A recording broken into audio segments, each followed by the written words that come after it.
Hello, I'm Edmund Mudibo, and welcome to another episode of The Living Legends. In today's episode, we speak to a woman who has had a trailblazing career in different fields. She's been in the handicraft and sports apparel and equipment business before taking up a role in managing philanthropy. Through one of Kenya's oldest trusts that she now chairs, thousands of Kenyans have received an education. She currently serves as the chancellor of the University of Nairobi. On The Living Legends, we are glad to have the chair of the Ratanzi Educational Trust, Dr. Vijoo Rattansi. Karibu sana. Thank you, Edmund. It's nice to be with you. Thank you for making time to be with us in Living Legends. And let's start with your early life, education. Where were you born? How was it like growing up? Not many people know that I have just as rich a heritage of Tanzania as I do of Kenya. I was born on this little island of Zanzibar many, many years ago, in 1948, when it was still Stone Town and Zanzibar. It was paradise growing up there. A tiny little island. Everybody was your family. You sort of walked anywhere, you couldn't misbehave, which was good in a way, because it taught us a lot of things. They taught us to be kind to the less fortunate, and we spoke to the elders with dignity, always with respect, whoever they were. It did not matter whether it was a worker or somebody who owned the business. It made no difference. And in terms of education, were you in Zanzibar all those years for your early education? What was it like? It was very, very nice. We enjoyed school. My primary education was at a convent school called St. Joseph's Convent. And it was here. Now, before I go on to the school, let me go back to being a child. Every Sunday, our parents would take all of us to a home called Valezo, where the aged lived. And we would go there with food and gift items and serve them the food ourselves. We looked after them, their needs, and came back. So to me, this was also the beginning of philanthropy, a foundation that our parents were putting into us. Now I can answer. And that's interesting, because that seed of philanthropy was actually ingrained and planted in you by your parents very early. Very, very early, into all of us. Were you born into a large family? Enough. We were 3 sisters sandwiched between 2 brothers, 5 of us. So we all got along. Zanzibar, Stone Town, was a tiny little place. Everybody knew everybody. You couldn't get lost. You never went hungry. If you were at a friend's house, you stayed for lunch. It was very sort of, an extended family all around you. A lot of love and affection from even the neighbors. And education, were you someone who loved education? What were your favorite subjects like, Oh, I loved going to school. I did. I was one of those weird ones, as they say, but I loved school. And my favorite subjects were the sciences. So you could have been a scientist. Well, I would have been a doctor. If the revolution in Zanzibar hadn't happened. Oh, I see. Okay. The revolution took place. Yes, it did. At what stage in your education or school life, and what was it like in terms of the disruption to the family and everybody else? Well, I just finished my secondary education, the Cambridge school certificate, and I was going to go to the States to do medicine. And my mother said, well, before you go and meet your elder sister who's married in Nairobi, then come back and go on to the States. So I left Zanzibar on a ship. We loved traveling by ships because these huge liners, you know, when you're young, they have bowls of ice cream. So you can sort of really eat up as much as you want, play tennis and everything. So we got to Tanga on board. Actually, one of the pursers came up and said there's a little disturbance in Zanzibar. So we didn't, I just said, oh. Then we got on to Tanga, and that's where the papers were awash with the revolution. So I got to Mombasa on the ship, took a train and came to Kenya and never left. And tell me, when you were traveling then, were you traveling as family, or it was just you alone to now meet your other relatives in Nairobi? I was alone. Alone? Yes. Not scared? No. No, not at all. I'd done this previously with my elder sisters, so I was quite used to it. Adventurous spirit. Yes, very adventurous spirit. And so coming into Kenya then, with all the happenings in Zanzibar then, how long did you stay? Did you get to know what happened to the rest of your family that was behind? No, the family was fine. They left eventually. I stayed on here. Some went on to the UK. Some came here, you know. But and it was quite an upheaval, not just for us, for a lot of people. Now, after your high school education, commerce, how did you get into it? Well, and was it easy for you, a lady then? Well, the thing is, I was born up in a family of commerce as well. My father had businesses too there. So I grew up seeing all that, and I must admit I used to enjoy watching what was happening. And when I came in here then, into Kenya, I sort of, got an opportunity at Italian Handicrafts. So I took it up, and sometime later, the owner said, look, why don't you buy some shares and stay on because you're so good at it. So my family said, all right, we'll do it for you. Would you like to do this? And I said, yes, I don't mind. So that was it. Together with your late husband, Dr. Hassan Ali Ratansi, you left the business to concentrate on running the Muhammad Ali and Mani Ben Educational Trust. Yes, now this happened when I married him. I gave up my business, which was a fashion business, and got into the sports business, which was started by my husband. My husband was a sportsman. Yes. He played tennis for Kenya, and he was the first KLTA chair just before independence. And as you know, KLTA headquarters are at Nairobi Club. Yes. And he was not white, he was Indian. He was not allowed to join the club, but he was the chair. The officers were there, so everyone said, fine, we'll move them over to Parklands or somewhere, or to Gymkhana, where people are allowed. So they changed the laws overnight and said, all right, you all can come in as members. Establishment of the trust and the vision of the founders. Just getting back to running the Muhammad Ali and Mani Ben Educational Trust. The success, the challenges, the ups and downs through the years, and what you see as the future of that trust. Okay, let's start from the beginning.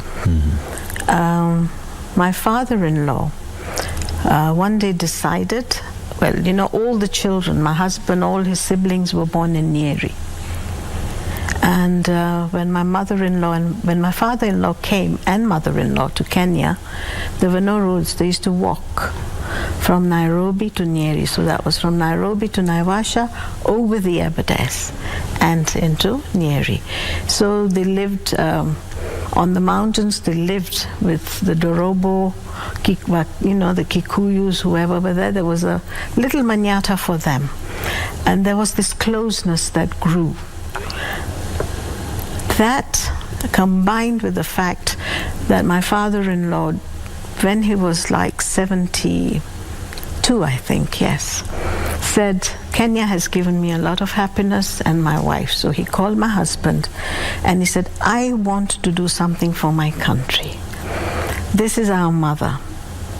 So can we do something? So my husband, who was a freedom fighter, said education is the best gift. And my father-in-law said, right, I think so too. He was a great follower of Gandhi's as well, I must say, my father-in-law. So that's how he said, fine, so we start an education trust in 1956. This was.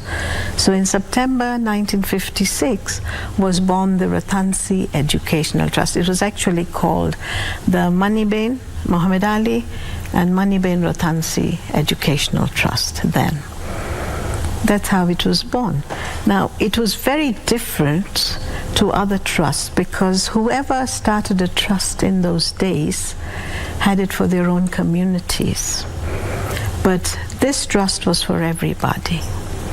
It was 20% African, 20% Ismaili, which is what my husband was, 20% European, 20% Muslim, and 20% Hindus, and whoever else was not included. So that was 100%. It was divided. And how was the trust empowered in terms of capacity to assist? The spirit is there, but it's... Okay. He took his prime property, which is where Rattansi Trust is now, and donated that to the trust. And the trust is in perpetuity. So anyway, after independence, things were changed. So the 20% went out, and it said for Kenyans only. Yes. That was the first thing they did. Criteria for applying for support, was the demand very high? What have you observed over the years? Well, in the beginning, yes, the demand was always there, but as time went on, and in the early periods, we wanted very, very bright students who would come back. The reason was they would come back to Kenya and help, run the country, because my husband and father-in-law could see, my father-in-law said the wave of independence is flowing this way now. And when the British leave us, we will need educated people as well, when my husband said education. So they were sent, I think the first batch of people went out in 1957. And there were about 21 then. All over to England, some went to India, some went to Pakistan, wherever they wanted to study. And some locally too, at the Royal College it was then. Yes. So that was it. But today the demand has really grown. Now, serving on the board of management, BOM, of the Highway Secondary School for a long time, how has it been like? How did you get in? What qualities were they looking for? And that's a boys' school, isn't it? Yes, but you can be on the board. Yes. Gender sensitive. Yes. No, my husband was on the board for a long time too, of Highway Secondary School. I think he was there for about 18 years. Then he passed on and they asked me to join, which I did, and I've still been there. And Highway has come places, I must say. In the old days, it used to be in the top 10 schools. Then it went down, but right now, the way it is, we have an amazing headmaster right now who sort of motivates the boys, He talks to them and they get motivated, and we are doing very well in a lot of spheres. But it's a very challenging thing because the enrollment is getting more and more. The infrastructure is not up to it. So, but somehow we manage. Being Chancellor, 10 years and counting, the University of Nairobi. Yes. How was it like? That has been a great learning experience and a great part of my journey, like all the others have been.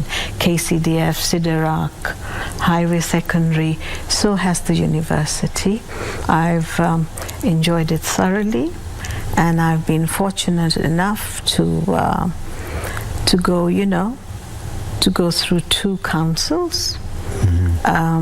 The first council was the Council of Idli Fara. The second one was Julia Ojiambo, when she was the chair, and the present one, where Miriam Vere is the chair. So what does it take to be chancellor? I mean, previously that role was the head of state as a preserve. Well, they say for a long time. They say you have to be a person of integrity. So you are. Well, I hope so. You certainly are. And it's an appointment by the president. So what really happens now is the Senate decides, and they choose 5 names which go to BC, and then from there they go to they pick 3 names and they send it to the Minister for Education, who in turn sends it to the president. And then the president chooses one. So it's still a presidential appointment. And managing the transition of leadership at the university in conjunction with the council, the dynamics, what have you seen, what has changed? Well, councils hold a lot of power. Power in the sense they run the university. The chancellor is just the titular head. I graduate people, I give out degrees on behalf of the university. Those are the powers vested in me, diplomas. And at times when the council has a problem, they come and see me and I guide them the right way. But the university, we have the council who sit and decide, really, together with the Senate and all.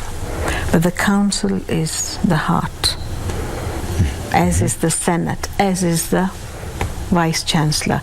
But as you know, I've seen since Professor Magoa's time, God rest his soul in peace, we transitioned to Professor Mbithi, and then after Professor Mbithi, it's now Professor Kiama, Stephen Kiama, as the Vice Chancellor. And always these things are very high octane at the University of Nairobi, getting a Vice Chancellor. But I must admit that the Office of the President was very helpful. I have them to thank a lot. And the current president getting his PhD under your tenure, what was it like? Was he attending class? Was he doing his assignment? Absolutely, from what I've been told. And I must admit that the day he got his PhD, he sat with all the other students in the front. He did not want any VIP treatment. Like any other student? Like any other student. He sat with his colleagues and he says, no, I don't want to sit on the dais. He sat there with them and came when his name was called. He knelt, he took his PhD. To me, I found him a very humble young man. Very humble and honorable. To be able to do that, you must have a lot of humility in you. You must admit. If I recall, you said your parents, when you're growing up, taking you, getting involved in charity work. But now, one would ask, what's the difference between charity and philanthropy? Are they the same thing? Well, or to what extent are they different? Charity is when you come to me, and Edmund, and you say, we need some help in this place, and I write you a check and give it to you. That's charity, giving. Philanthropy is when you're involved in it. To me, that is how it is. And can you nurture it? Or is it just because you've got extra you give out of the excess of balance that you have? You do not have to be rich to be a philanthropist. You can be earning as little as you are, but just give a little something to someone. That is philanthropy, and keep on doing it. You take a person, a child, you look after the child, and let the child go through school and what have you. school, university if you can, because once the child goes through school, having paid fees, not having to, stay at home for non-payment, the sky is the limit. One thing I know, our Kenyans are very hungry for education. And that is such a good sign. And they're brilliant. You go anywhere in the country, you'll find Kenyans working in this country, all over, outside, into the world. How many Kenyans are working overseas? And they've done brilliantly. So we are a nation of brilliant people. We just have to tap. What don't we know about you? Before you know about me, I want to go back to the university thing and to tell you that, there were 2 satellites launched by the University of Nairobi. One was in 2016 in Japan through UNOS and JAXA, and one this year. 2023. Yes, which was all over. So this is something amazing. And like I said, our children are so brilliant. This is all their work, and our professors. We have some of the best brains in the world in Kenya. Let's make use of it. This is our heritage. This is ours to keep. And don't ask me if the trust will go on. It will. It's in perpetuity. Yes. So it's deeply entrenched, and I know my son will carry on, then his son, daughter, theirs. So we have hope there, a lot of hope. We're so glad you could make time to join us today. It has been a pleasure speaking to Dr. Vijoo Rattansi. She's the Chancellor of the University of Nairobi, chaired the Board of Management of the Highway Secondary School, and served in other institutions that are in philanthropy. We thank Dr. Rattansi for sharing her insights on philanthropy and education management in the country. Thank you very much, Dr. Vijoo Rattansi. I'm Edmund Mudibo, and thank you for watching. Stay tuned.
Kipute cha kuwania ubingwa wa kombe la Mouza Bet kipo katika awamu ya robo finali. Jumapili tarehe 30 Aprili mwaka 2023, Kakamega Homeboys itamenyana na Kariobangi Sharks saa 7 mchana, huku AFC Leopards na Bandari wakikabiliana saa 9 jioni katika uwanja wa kimataifa wa Kasarani. Tazama michuano hiyo Kenya kwenye runinga ya KBC Channel 1. Ni nani atakuwa bingwa wa kombe la Mouza Bet mwaka 2023 na kutuzwa shilingi milioni 2?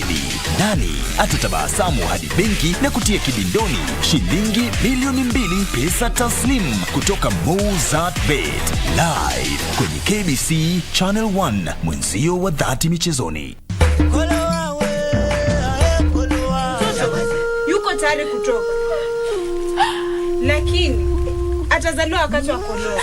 Unaelewa mila na tamaduni zetu, na unatambua kwamba mtoto aliyezaliwa hapa usikokuloa ni laana na hatutamruhusu ni achinjwe. Lakini mama, mbona hamkuniua? Unaona shida unazozipata kwa sasa. Singeweza kukuua.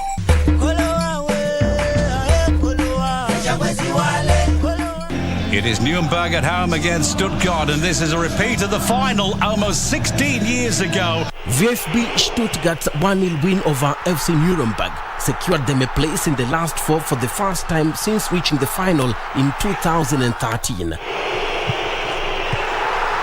This is Enzo Milo. Enzo Milo to score. The substitute has done it. And he's done it in style. On the other hand, Eintracht Frankfurt's 2-0 home win over Union Berlin kept the Europa League holders on track for what will be a 6th German Cup win and the first since 2018. Witness this interesting semi-final DFB Pokal match between